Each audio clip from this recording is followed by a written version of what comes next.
Hola, bienvenidos una vez más a un nuevo episodio de Mis Batallas. Mi nombre es Chai y estoy muy emocionada porque el día de hoy nos acompaña una súper activista que yo admiro muchísimo. Y la verdad, Ale, se llama Ale, su nombre es Ale y estoy muy feliz porque pues desde que le conté el proyecto, si se quería unir, si quería estar aquí en un episodio, pues me dijo que sí. Fue un súper sí inmediato y la verdad lo agradezco mucho. Ale, me gustaría mucho que te presentaras, que nos dijeras qué haces, qué eres. Vi que también tienes otro proyecto que se llama Género y demás, pero si quieres contarnos tú, adelante. Bienvenida. Dale, Chay. Gracias. No, pues más bien gracias a ti como por la invitación también y, o sea, al final creo que quienes estamos en esto en las redes, o sea, se me hace como súper valioso, súper valiente y la verdad es que te reconozco mucho el trabajo que también tú haces y para mí es todo un honor estar aquí. Pues sí, yo soy Ale Castillo, yo estudié Relaciones Internacionales, tengo 30 años, pero ya en los últimos años pues me la he vivido en temas de género, ¿no? De perspectiva de género. Em, Casi ya no he sido como internacionalista, pero al final me he enfocado más en políticas públicas, pero siempre como desde una mirada desde la perspectiva de género, ¿no? Y sí, no sé, a raíz de que yo tuve un diagnóstico hace unos 3, 4 años, pues fue que decidí como hablar de esto también abiertamente en redes, también con un poco siguiendo ahora sí que los pasos de Lexi y de otras activistas que hablan de esto como muy abiertamente. O sea, a mí me gusta mucho reconocer el trabajo de las otras personas que también hacen lo que, pues, o sea, de alguna otra manera me han marcado, ¿no? Y creo que Lexi es una de ellas. Como que por eso decidí hablar de esto, ¿no? Por mi experiencia personal con el diagnóstico. Y entonces en mis redes sociales, como ale.castilloh, ahí pueden ver como lo que he hecho de un poco de difusión del tema, del VPH y de otros más ligados a la salud, a la educación sexual. Y también tengo, como decías, otro proyecto que se está un poco en pausa, pero es algo que me gustaría seguir, solo que por tiempos no se puede, que es género y demás, que igual inició como una idea cuando empecé a hacer la maestría en políticas públicas y género hace 2 años. Pues como que me di cuenta de que luego el lenguaje de política pública es como muy técnico y suele ser como muy aburrido y como que se habla mucho en el abstracto de lo que son las políticas públicas, pero como que no se aterriza ahora sí que al lenguaje que entendamos todos, ¿no? Entonces, me interesó como tratar de difundir información importante de estos temas, además con esta mirada pues feminista, de género, como que también es una mirada crítica enfocada a esos temas, a los temas que nos atraviesan a las mujeres y a las diversidades pues de distinta forma. Pero bueno, ese es un proyectito que la verdad yo veo el contenido y me gusta, o sea, me gusta lo que se alcanzó a hacer, pero no me doy abasto, ¿no? O sea, porque entre lo de BPH y lo de política pública, o sea, y pues por priorizar temas, pues decidí seguir priorizando el tema de BPH y todo lo que tiene que ver con educación sexual integral y tal, ¿no? Entonces, pues en esas andamos.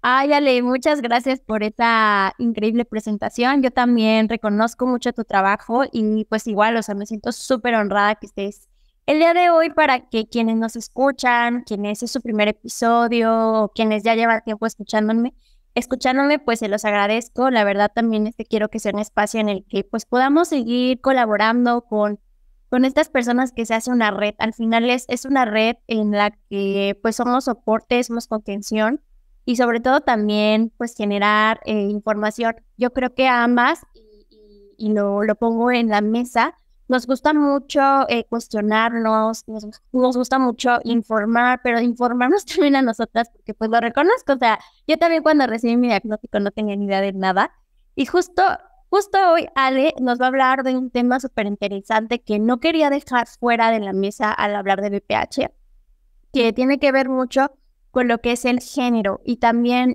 bueno, el tema en general es sobre estas perspectivas culturales del género.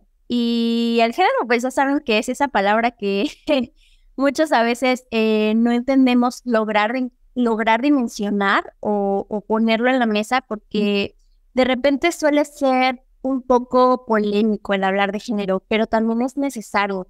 Entonces, el día de hoy no lo quise desligar al tema de BPH, me parece súper importante, y Ale nos va a abrir un panorama, vamos a tratar de entenderlo un poco más y justo también hablar de los desafíos y las oportunidades para la educación sexual integral, que es lo que también Ale, nuestra experta de hoy, nos va a hablar. Pero bueno, Ale, ya sin más, sin más tema que quieras hacerlo largo, pues cuéntanos, Ale, cuéntanos pues un poco sobre qué es el género, cómo ha sido tu acercamiento hacia los estudios de género que has realizado, que creo que me parece súper importante, ¿no? Ya lo mencionabas, que también vino desde una inquietud personal, pero cuéntanos un poquito más, que yo encantada de escucharte. Sí. Pues es que, como mencionas, es algo súper amplio y suele ser como polémico por todo o sea, tal vez por también desinformación que hay de parte de muchos actores todavía en México y en el mundo, porque se suele decir que el género tal cual es como una ideología, ¿no? Y entonces por eso salen como estas frases de con los niños no y tal, porque piensan que es como adoctrinar a las infancias cuando se habla de género.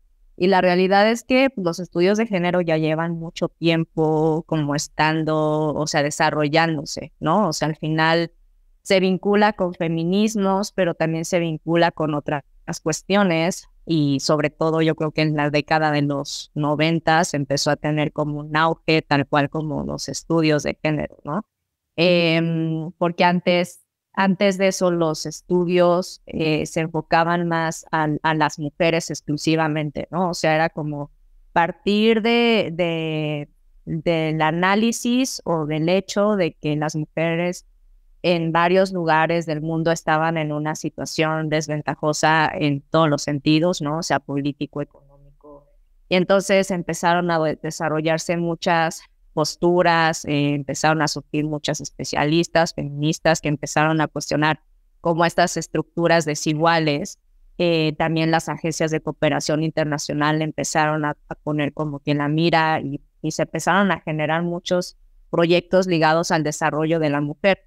Pero también como que el género, lo que planteó tiempo después fue que no podemos, o sea, el género como una forma en la que influye, o sea, el que tú nazcas con X o Y características físicas, moldea estructuras a partir justo de estas ideas que se le atribuyen a estas características físicas, ¿no? Y desde una perspectiva muy binaria. Entonces, los estudios de género no solamente implica el estudiar las necesidades de las mujeres, sino además el cómo nos relacionamos, ¿no? O sea, ver esto como un tema relacional que jerarquiza en las sociedades, que moldea las relaciones entre mujeres, hombres, diversidades, y entonces empieza a ser como mucho más complejo, ¿no? O sea, porque ya no es solamente mirar como, pues las mujeres porque menstruan necesitan esto, sino que hay más allá y que hay en esas pues estructuras desiguales de poder. Entonces, yo creo que a partir de los 90 es cuando ya podemos hablar más de los estudios de género.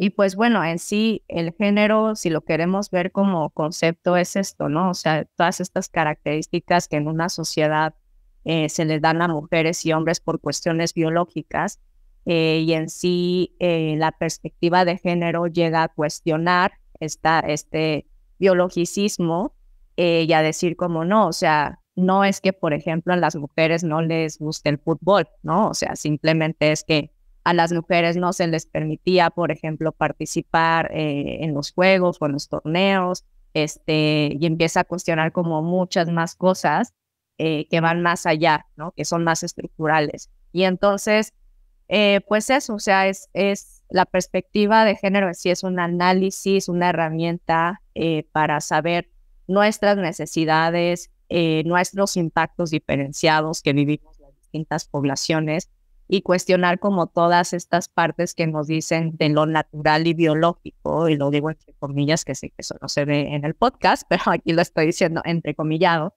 porque pues es eso, ¿no? O sea, es también cuestionar desde la propia ciencia desde la medicina, pues también se ha visto que ha habido sesgos. Las propias personas médicas y biólogas han investigado y han visto nuevas cosas, ¿no? Se ha visto que el género en sí es un espectro que, por ejemplo, muchas veces se cree que mujeres y hombres son mujeres y hombres por tales y tales cromosomas y por tales y tales características, cuando es mucho más complejo que eso. Y entonces creo que hemos ido avanzando por ahí y la perspectiva es algo que justo nos permite cuestionar y partir desde posicionamientos políticos para transformar estas relaciones y estas jerarquizaciones dentro de la sociedad, ¿no? Porque además partimos de que no solamente se moldean las relaciones, sino que además unos grupos se ponen, digamos que arriba de otros por estas como que construcciones sociales que hay ligadas al género, ¿no? Entonces eso es como a grandes rasgos como lo que yo diría del concepto, pero no sé, yo a veces divago mucho, entonces no sé, tú dime si quisieras que tocara otro tema.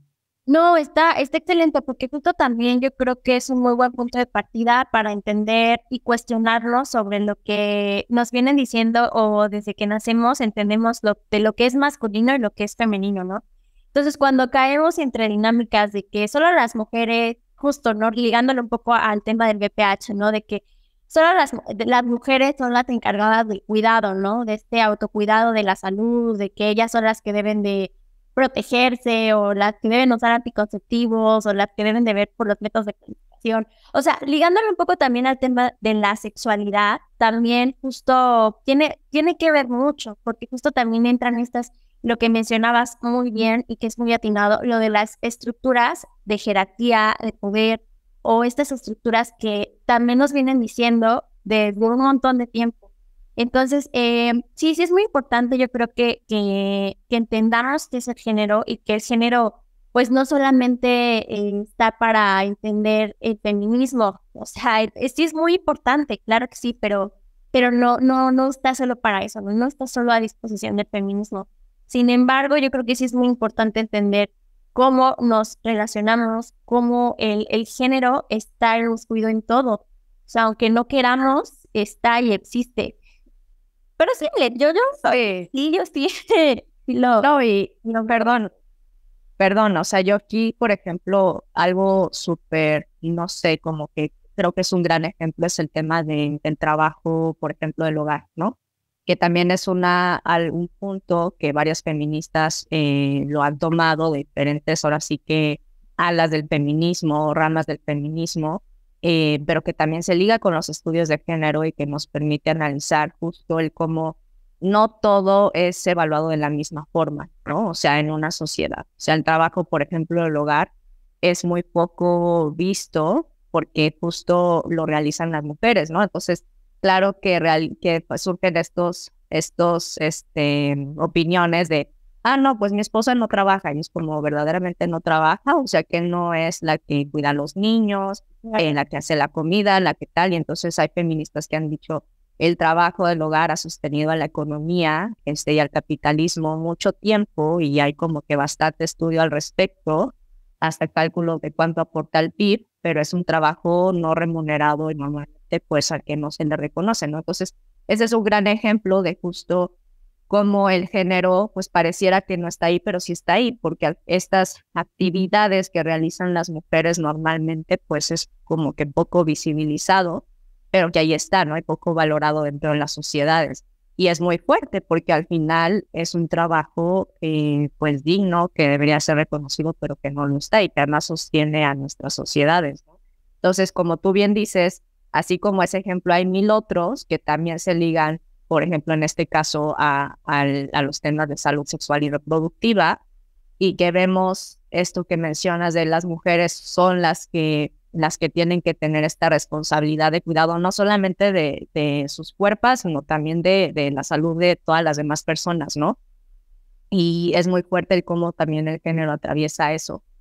Que ahí podemos ya hablar de cifras y de vivencias, pero para mí creo que una de las cosas como muy fuertes y que también quería tocar aquí es que a mí me parece muy, yo no sé, también creo que por lo que he llegado a escuchar en tu podcast, que hablabas un poco de las consultas, cómo ha sido y tal, creo que cada una, por ejemplo, puede hablar desde distinta posición, como cómo fue, por ejemplo, su primera consulta, a qué edad, con cada tanto tiempo. Y por ejemplo, yo sí me acuerdo que a mí, mi mamá, desde que yo empecé a menstruar, cada año me llevaba a consulta. Y sí, está bien, o sea, que bueno, yo agradezco que desde joven o muy chica me hice estas revisiones, pero también me causa mucha curiosidad el por qué en los hombres esto no pasa. O sea, literal es lo que hablaba con una amiga hace poco, que ya pasada cierta edad, o sea, los 30 y tantos años, pues no saben con quién acudir. La realidad es que yo también como pareja, o sea, digo, yo soy una persona bisexual, pero mis últimas parejas han sido hombres. Al final, o sea, pues una como que tiene que llevarlas un poco del caminito porque no hay, como que no encuentran también información muchas veces, no saben con quién acudir. Y entonces es como, bueno, o sea, llevamos a la parte un poco de maternar nuevamente, ¿no? Pero también lo entiendo porque la realidad es que es algo tan cultural y que no se trata desde chicos. Y entonces, pues pasa el tiempo y estos temas pues, son desconocidos, ¿no? O sea, desde el conocer nuestros cuerpos, desde con quién acudir, cada con qué acudir, qué tipo de pruebas hacernos. O sea, sí, eso creo que ha recaído mucho más en las mujeres y pues en los hombres creo que es todavía más difícil, ¿no? Y las cifras no lo dicen. Está muy... Por ejemplo, Ale, tú piensas, porque luego también me escuchan también hombres. Es un digamos que cifra mínima, muy significativa realmente, pero me han llegado a escuchar hombres. Pero si nos escuchan los son, porque luego también de repente me han pasado, ¿no? Que me dicen amigos míos, hombres, que significa como hombres, me dicen, ay, es que yo quiero hablar o tocar ciertos temas, pero siento que me van a agredir, ¿no? Porque pues piensan que yo, como siendo hombre, soy como, se me salió la palabra, pero que no me cuido, ¿no? Que yo no quiero hacer nada por mi salud. Pero si yo soy hombre y estoy escuchando esto, ¿cómo me podría acercar a los estudios de género? Claro, sí, no, o sea, de hecho, y la verdad, o sea, aquí también hablo desde lo que yo he visto y es difícil, o sea, porque también, o sea, por ejemplo, en mi maestría, de que era ligada a políticas públicas y género, no sé, éramos con tu 40 chicas, 3 hombres, ¿no? Y sí pasaba que en las clases de repente pues, todo lo que dijeran los vatos como que a veces se malinterpretaba, ¿no? Y también creo que de parte de ellos está el cuestionarse de cómo se acerca, ¿no? Porque muchas veces también llegan como en una postura como ya de sabiéndolo todo y es como, no, es que justamente, o sea, ahí es donde tenemos que ver desde el dónde hablamos, ¿no? Y el cómo nos dirigimos a las otras personas. Em, entonces, pero sí lo que vi es que suele ser complejo, pero también me da gusto que hace poco un amigo me decía que él quería estudiar la maestría que yo estudié. Yo le dije, pues adelante, o sea, porque también creo, al menos mi postura personal es que creo que no podemos avanzar del todo en los temas si solamente hacemos como un club de Toby, pero ahora de mujeres, ¿no? O sea, los temas solamente se quedan aquí, y entonces a veces es difícil dialogar, pero creo que la apuesta debería de ser por abrir espacios de diálogo en la que podamos intercambiar ideas para que también lleguen y se generen otro tipo de acciones, ¿no? Porque la realidad es que si bien habrá posturas feministas que digan, o sea, a mí no me interesa como vincularme con vatos y lo que quieras, pues es respetable, pero yo parto del hecho de que en una sociedad como la que estamos, pues no es como que estemos divididos, ¿no? O sea, al final convivimos en 1000 espacios y para mí es mejor como abrir estos espacios de diálogo para generar otro tipo de propuestas y que avancemos, ¿no? Ahora, también como en el tema del racismo y como en otros temas que han surgido también ahorita muy mediáticamente, o sea, creo que también es válido decir, pues nos toca callar a veces, ¿no? O sea, yo, por ejemplo, como una feminista de ciudad, con todo el privilegio, pues no voy a hablar tampoco de las vivencias también de otras personas. O sea, yo hablo por mí, lo que he estudiado y tanta, pero ese luego es el tema, ¿no? Que queremos vendernos como el conocimiento universal y ya de por sí eso pues, es medio violento, ¿no? Sí. Sí, muy cierto. Y justo también yo creo que justo como socializar estos temas a veces sé que es complejo, pero pues sí estar abiertos, ¿no? Desde la empatía y desde el respeto a conocer sobre todo, ¿no? Porque pues hay muchas cosas que pienso que de la historia han sido invisibilizadas o justo lo que pasa con el género, ¿no? Está ahí, sabemos que está ahí, que convive, pero no se visibiliza demasiado a veces. Y justo creo que cuestionarnos y verlos desde otro punto nos ayuda mucho a cuestionar nuestro comportamiento, porque justo hace poco voy a meter un tema que a lo mejor no tiene mucho que ver con el podcast, pero hablábamos de las violencias. Entonces, de repente, a veces cuando tú no piensas que pudiste haber ejercido violencia, es complicado ver la violencia. Yo creo que también justo ver como los estereotipos, los roles, o sea, desde dónde parte el género, si tú estás inmerso, pero si no lo ves, es como que, ay, es complicado, pero está muy, muy interesante.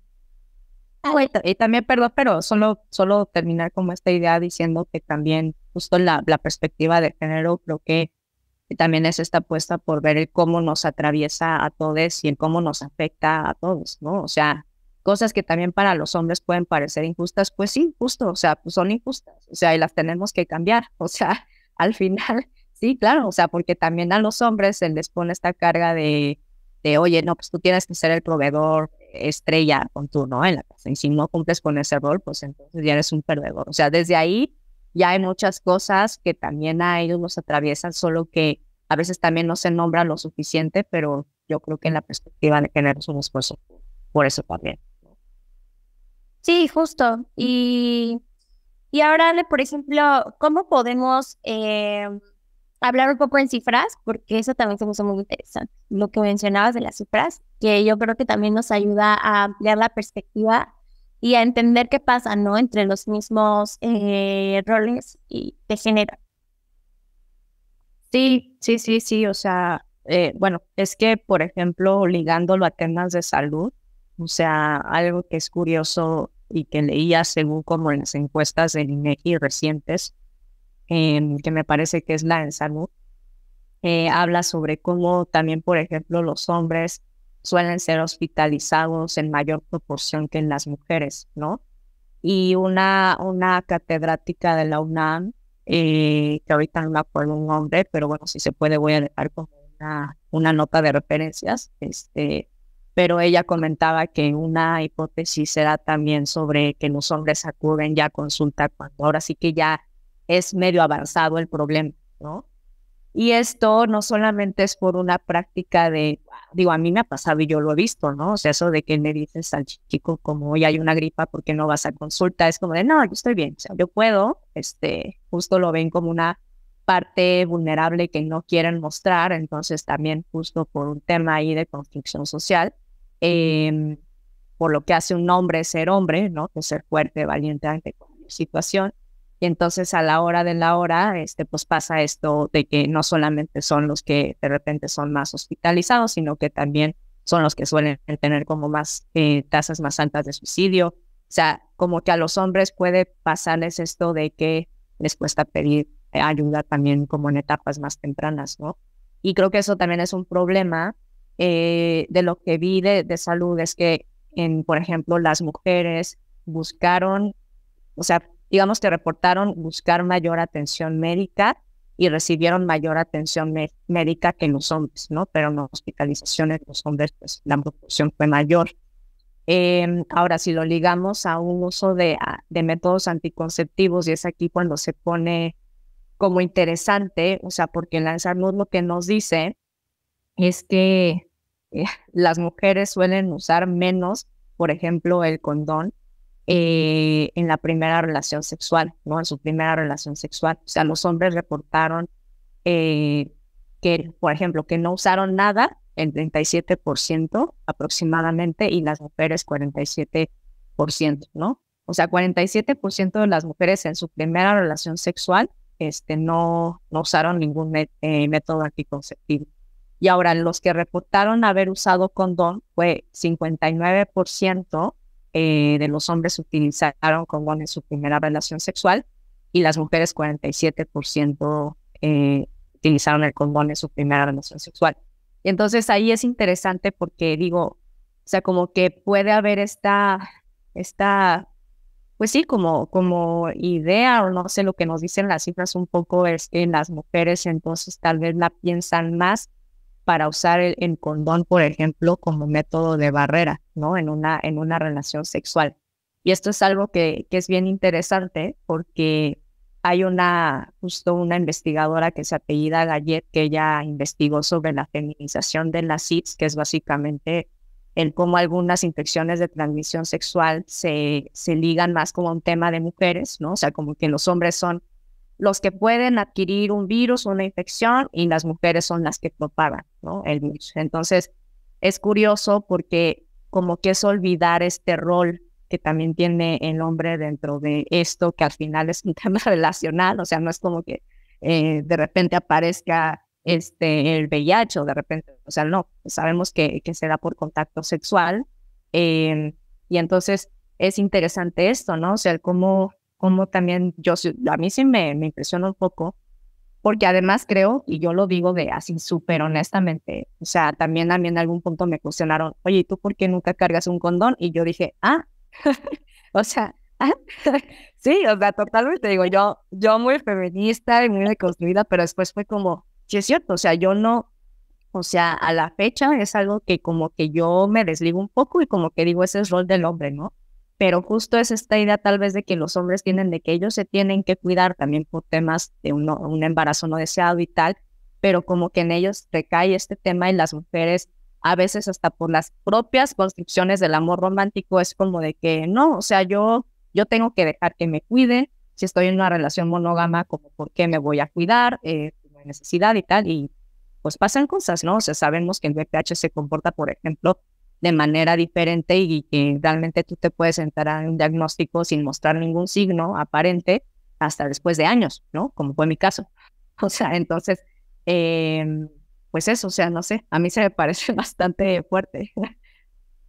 Sí, que justo también, o sea, no sé qué tanto dentro de las mismas cifras podríamos analizar el por qué no, o sea, de repente yo asumiéndome mujer, justo eso, ¿no? De lo que me han dicho que es femenino, no utilizo el condón. O sea, porque de repente también, bueno, a mí me llegó a pasar, ¿no? Yo creo que en mi experiencia igual lo conté de que yo no lo sentía necesario, ¿no? Pero hay quienes de repente a lo mejor sí se ven influidas por sus parejas, que se asumen hombres que dicen, bueno, es que no se siente más rico, o es que me aprieta, o es que para qué lo usamos, o lo que sea, ¿no?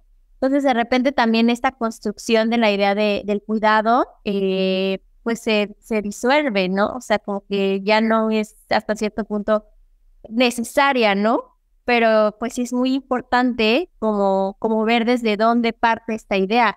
Cuando dices, bueno, no decido usar condón, pero desde dónde viene el por qué. Se me hace muy interesante esa cifra. Súper, súper. Sí, sí, no, y en realidad lo que apunta la encuesta esta de la salud es que en general la población adolescente, o sea, el 60% de la población adolescente reportó que sabe que el condón, por ejemplo, protege de embarazos y de infecciones de transmisión sexual. O sea, el 60%. O sea, creo que ahí ha habido una falta de información y de divulgación sobre también lo importante del uso del condón, porque yo estoy a favor de que haya otros métodos, súper de acuerdo, pero es que se nos olvida que el uso del condón es muy importante para disminuir el riesgo de otras, de infecciones, ¿no? O sea, no solo, porque además siempre se maneja el tema del embarazo, entonces, ¿cuál es la opción para no un embarazo? Pues justo los tratamientos hormonales, otras vías, ¿no? Pues sí, o sea, sí es muy importante, pero al final dejas un poco de lado el otro riesgo, ¿no? Y hace poco tenía un live con esta Rebeca Guerra, que es una chica que estudia educación sexual integral, y hablábamos sobre que creo que falta mucho, tal vez como concientizar que a la hora de que tú inicias como tu vida sexual, sí, puede ser muy chido y claro, es tu derecho y totalmente a favor de que se viva de la manera más libre posible, pero también es como ver que todo implica un riesgo, o sea, al final de cuentas, o sea, lo mismo como muchas otras cosas y creo que eso no se ha difundido lo suficiente y creo que en las cifras no lo reflejan, ¿no? Sí, y justo también mencionaba en alguna investigación que llegué a hacer, que el INSS decía que al promedio de inicio de la vida sexual aquí en México de los adolescentes era entre los 14 años, 14 o 15 años. Entonces también el acercamiento a tu vida sexual no es a temprana edad, pero digamos que, pues si tienes más, o sea, eres adolescente todavía, ¿no? O sea, no eres como que un adulto que está iniciando su vida sexual. Entonces, el acercamiento con el tema de la educación desde temprana edad, bueno, es importante, ¿no? O sea, también no dejarlo como de que, bueno, entonces va a empezar hasta los 25, 30 años y hablaremos de la educación sexual, ¿no? Y eso además, ya ahorita traigo otras cifras, que justamente el Instituto Simón de Beauvoir, que es como una organización feminista, hizo un estudio que me pareció súper interesante que publicó este año, con cifras de este año, sobre cómo 1 de cada 2 adolescentes tienen dudas sobre sexualidad y reproducción. Y que sus principales fuentes, o sea, la principal fuente son sus papás y mamás o el internet, ¿no? O sea, esas son como las principales. Y además, o sea, solamente el 47% dice que usualmente se resuelven sus dudas, pero hay un 39% de esos adolescentes que respondió que a veces se responden sus dudas. Entonces estamos partiendo del hecho de que las y los adolescentes pues también ya están viviendo pues experiencias tal vez más a temprana edad, pero esto por muchas cosas también de culturales y sociales y tal, pensamos que esto no, que yo creo que también ahí el catolicismo tiene mucho que ver en México, pero es de que no, esos son temas tabú, eso hasta luego, como dices, hasta los 20 y tantos años me voy a preocupar por esto, y es como, claro que no, o sea, al final ya está, las personas adolescentes tienen muchas dudas y no todas están viendo resueltas, ¿no? Y además no es como que tengan los mejores referentes tampoco en las escuelas y mucho menos en el internet, ¿no? O sea, porque en el internet hay 1000 cosas. Bueno, entonces lo voy a ligar a un ejemplo que justo también podemos ver un poco cómo aplican los roles de género y también va un poco ligado a su tema de la educación sexual, pero justo cuando yo estaba más chiquita, cómo vivió mi mamá, o sea, también me pongo a pensar, ¿no? Cómo vivió mi papá, mi mamá, su sexualidad, o cómo mi mamá tuvo un acercamiento hacia la parte de la menstruación, pues me hace pensar mucho en otros temas. Justo mi mamá, ¿no? Ella me decía, no, es que no, nadie puede ver tu sangre, ¿no? Porque es como muy asqueroso, ¿no? Entonces, cuando tires las toallas sanitarias al baño, tienes que envolverlas con mucho papel para que nadie vea que eran toallas sanitarias. Y así muchos detallitos, ¿no? Que de repente, pues, yo en su momento no lo entendía muy bien, pero ahora que tengo más herramientas para entender a mis papás, pues también lo veo, ¿no? Cómo eso es generacional y también se va transmitiendo, ¿no? Entonces, cuando somos más chavites, pues justo también pasa eso con la educación sexual, ¿no? De repente, eh, llegándonos o estando aquí en el contexto de México, pasa mucho que es como muy prohibido, es como muy tabú, es como lo abro, pero no hay un acercamiento con justo la vivencia o justo con las inquietudes, las dudas, que es algo que yo quiero ligar un poco justo con todos los datos que ya mencionamos hacia la parte de la educación, ¿no? Porque si bien dices, bueno, soy chavita y tengo muchas dudas, ¿no? O sea, ya me estoy iniciando con este tema de mi vida sexual o me estoy acercando a mi sexualidad,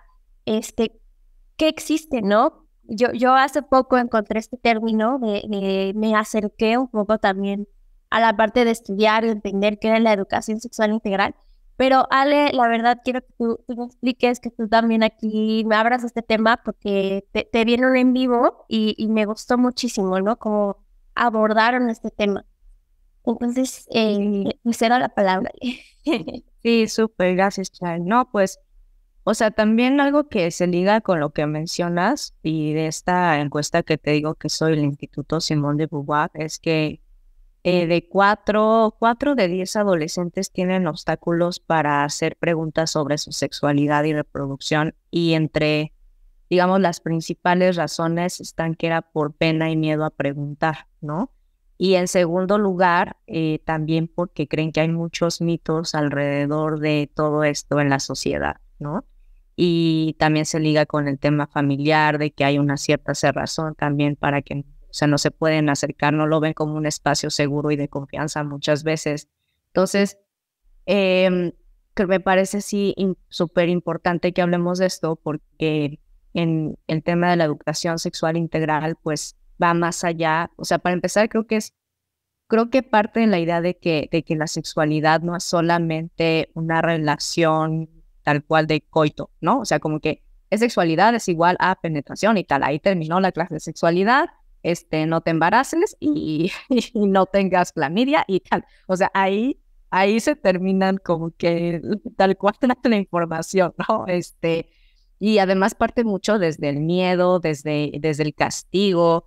Es algo que también comentábamos con Rebeca esa vez de que para empezar es un tema que se ve, o sea, la sexualidad muchas veces se ve también y atravesado por el género, como una relación de suma cero, ¿no? En el que una persona gana y la otra pierde.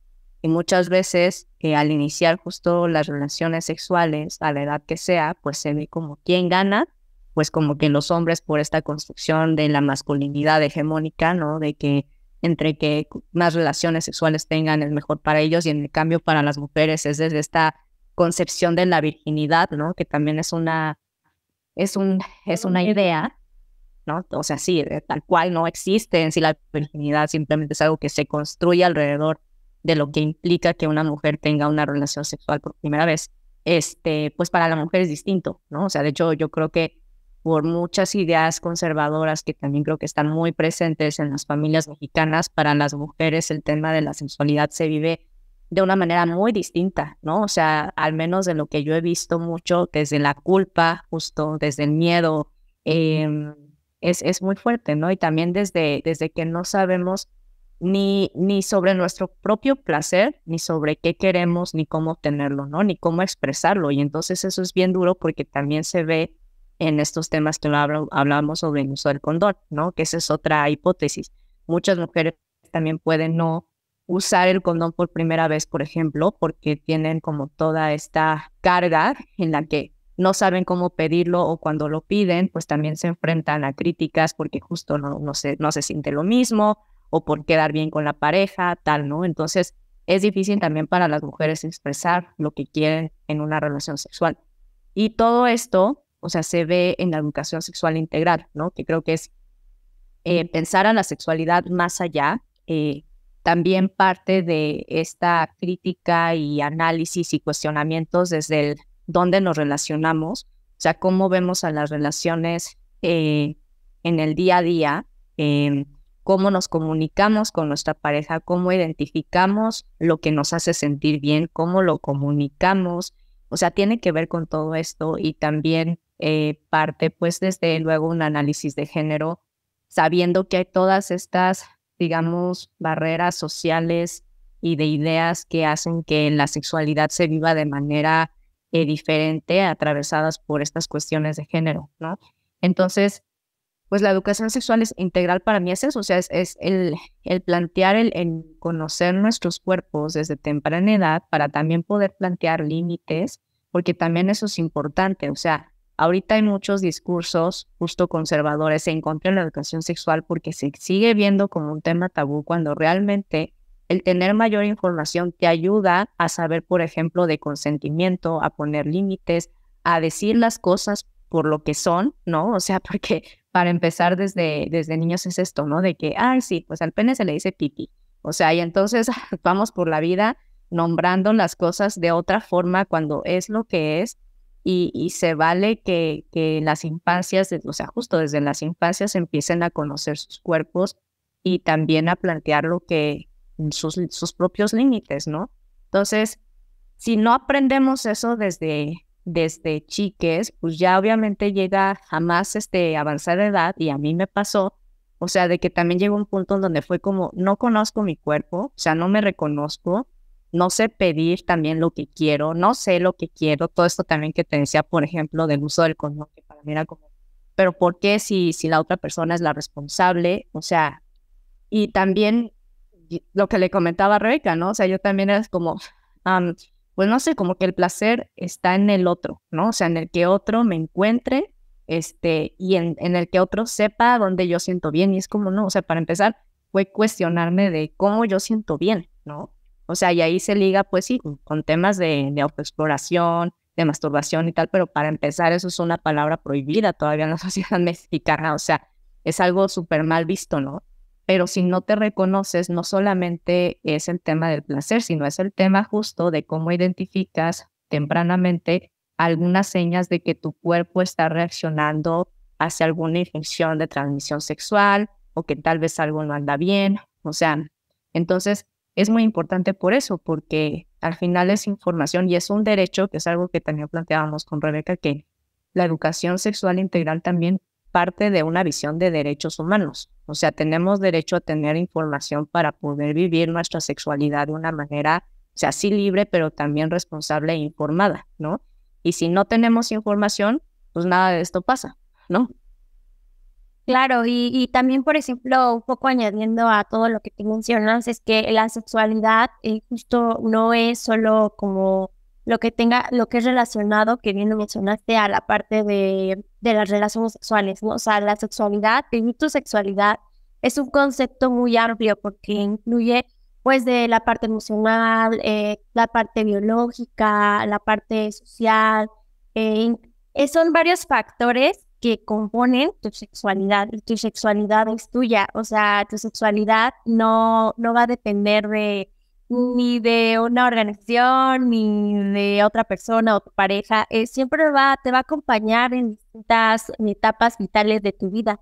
Entonces sí es importante que, yo sé que a veces, o los que me escuchan en el podcast, pues de repente dicen, chale, o sea, yo fui a mi primera cita con el ginecólogo a los veintitantos, ¿no? O cosas así. O de repente se acostumbran, si yo hubiera sabido esto hasta los tales años, realmente yo sé que a veces es difícil, ¿no? O sea, es difícil como entrar y entender que tu sexualidad te ha acompañado a lo largo de tu vida. Pero desde el punto en el que estés tú viviendo, pues es importante entender, y eso yo sí me gustaría mucho abrirlo, que pues siempre va a estar ahí, va a estar contigo y tienes que aprender a vivirla con mucho amor, mucho también placer, con mucha felicidad, porque no es algo malo, no es algo que debe de generarte estigma o lo que nos han dicho, ¿no? Yo creo que ahí podría entrar el cuestionarnos qué nos han dicho de lo que es nuestra sexualidad o cómo hemos construido nuestra visión de nuestra sexualidad. Entonces sí es como bien importante. Y yo cuando conocí esto, yo no sabía, para mí era como que educación sexual, sí era como que yo sí decía, ¿no? Ay, pues seguro eso me enseñaron en la secundaria. Como todas estas falsas ideas, ¿no? Pero verlo justo con esta perspectiva de género, verlo amplio, verlo diverso, te ayuda mucho a entender que es importantísimo en tu vida. O sea, está ahí y no se va a ir nunca. Sí, totalmente. Y además como algo que comentabas que se me olvidó poner como énfasis, pero justo, o sea, va mucho más allá de en sí la relación sexual, ¿no? Sino que es algo que te acompaña porque tiene que ver con también desde el cómo construimos nuestras identidades, también nuestra orientación sexual. O sea, en teoría tendría que plantear todo esto, ¿no? Y también por eso es tan cuestionado, porque pues partimos de una realidad en la que México es sigue habiendo mucha homofobia, mucha transfobia, entonces esto sigue muy arraigado y por ende, o sea, como que es el único tema o de los pocos temas que lo ven como algo peligroso, ¿no? Como que creen que se van a adoctrinar a las infancias para esto y es como, pues no, o sea, sí, justo la educación sexual integral parte del hecho de que somos personas súper diversas y que hay que abrazar la diversidad y desde este tema de derechos humanos, ¿no? Pero, o sea, por eso hay muchas resistencias y creo que sí tenemos que hablar de esto porque es algo que impacta en nuestras vidas, o sea, no es un tema X, o sea, sí impacta en nuestras vidas, impacta en el cómo nos relacionamos y cómo vamos creciendo, ¿no? Y al final, eso también se ve en temas de salud, ¿no? En temas de salud pública, entonces sí creo que desde la propia política pública se tiene que hacer más, se tiene que hacer algo. Y también nosotras, pues justo que bueno que abrimos estos espacios, ¿no? Porque hay que abrirlos mucho más. Creo que hay iniciativas positivas también desde gobierno actualmente. Hay algunas organizaciones que hacen una chambota enorme también por llevar estos temas, pero creo que todavía falta mucho por estas resistencias pues socioculturales, ¿no?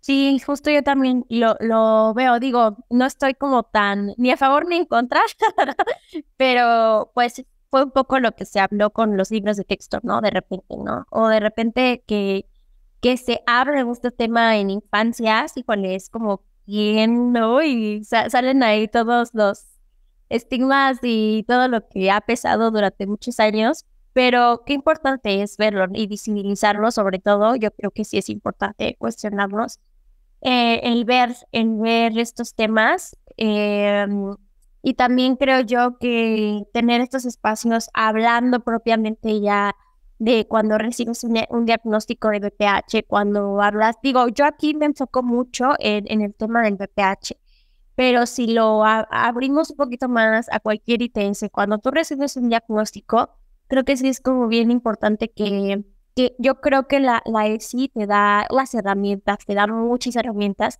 para que no se sienta súper escabroso, no se sienta como, ay, mucho nada, justo nos cuestionemos la dichosa frase y que también quienes no me ven, pero lo pongo entre comillas, el de no me cuidé o es tu culpa, o todos estos discursos que ya conocemos. O sea, yo y Ale me dejará mentir cuando pasamos, sobre todo mujeres, un diagnóstico así, es muy complejo, o sea, se vuelve, yo creo que más complejo de lo que debería ser.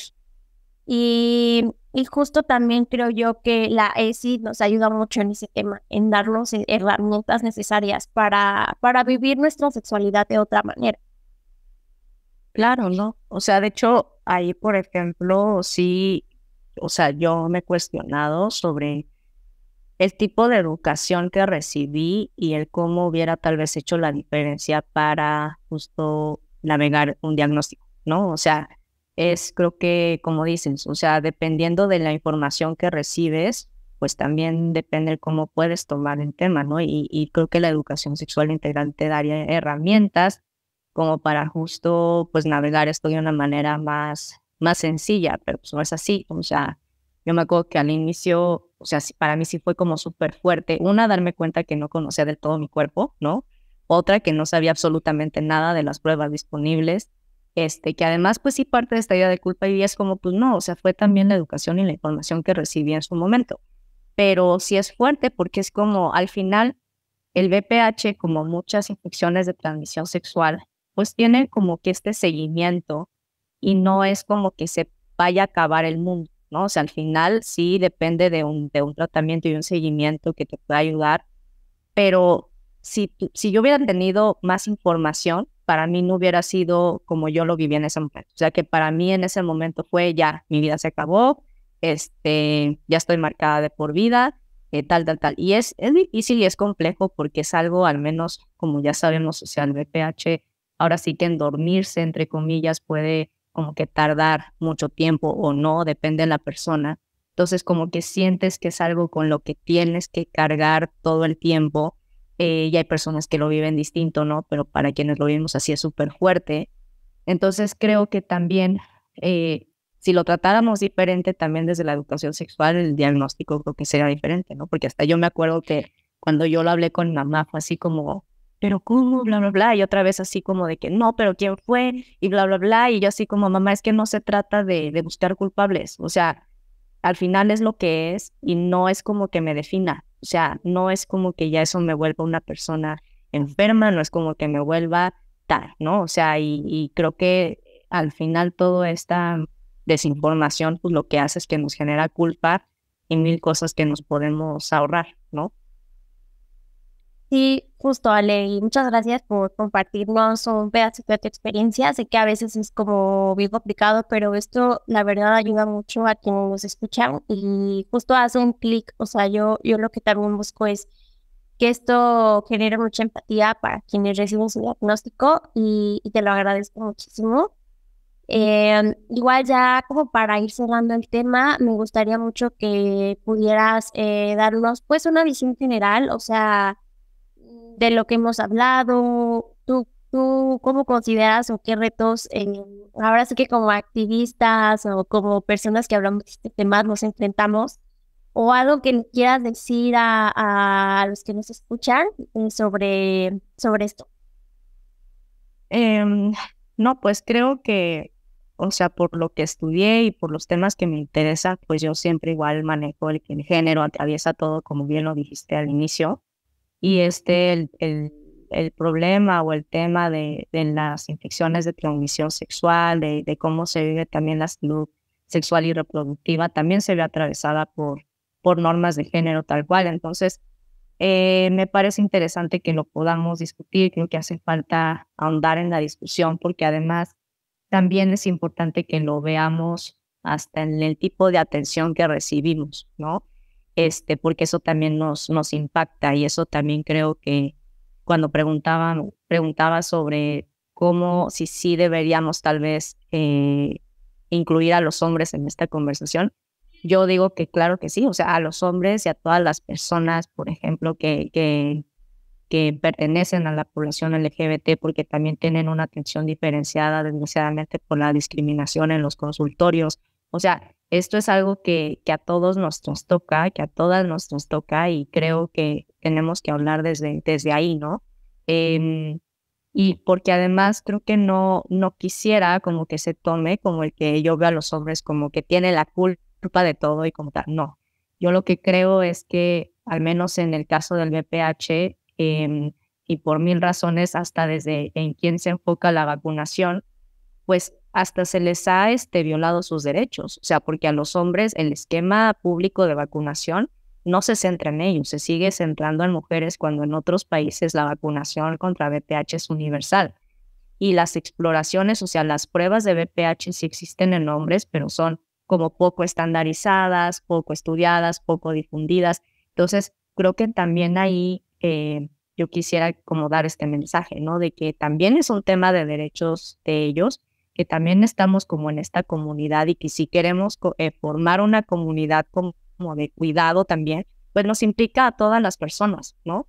Y claro que todas vivimos de manera distinta por diferentes factores, violencias y lo que sea, en el ámbito médico y tal, pero es bueno que lo hablemos para poder encontrarnos y poder pues plantear agendas y transformar también las propias políticas públicas y los activismos y tal, ¿no? Entonces, nada, yo solo decir que agradecí mucho este espacio, que espero podamos seguir hablando de esto, y que la verdad pues mi mensaje es ese, ¿no? O sea, que sigamos informándonos y también luchando por nuestro derecho a conocer, ¿no? A saber y a cuestionar. Muchísimas gracias, Ale. Y justo también para quienes nos escuchan, me gustaría cerrar diciéndoles que pues es importante también abrir diálogo en diferentes espacios que ustedes sientan seguros, también cuestionarnos. Yo los invito a que pues nos cuestionemos internamente sobre lo que nos dijeron que era ser mujer, ser hombre, que justo también si identificamos de repente en nuestras dinámicas algo que no nos hace clic o que queramos cambiar, es posible. O sea, realmente no vivimos con algo que nos pusieron, que nos marca de por vida. O sea, hay muchas cosas que si realmente queremos cambiar se pueden hacer. Y también pues observar nuestro entorno, o sea, nuestro día a día, nuestras dinámicas, cómo convivimos con los otros, cómo estamos inmersos, y de repente también pues dialogar, o sea, sobre todo socializar este tipo de temas. Creo que es muy importante. No tengamos miedo a abrir diálogo de estos temas. Y nada, pues muchas gracias por habernos escuchado. Muchísimas gracias, Ale, por este espacio. La cajita les voy a dejar sus redes sociales, pues si quieren seguir la conversación. Y nada, muchísimas gracias. Nos vemos en el siguiente episodio.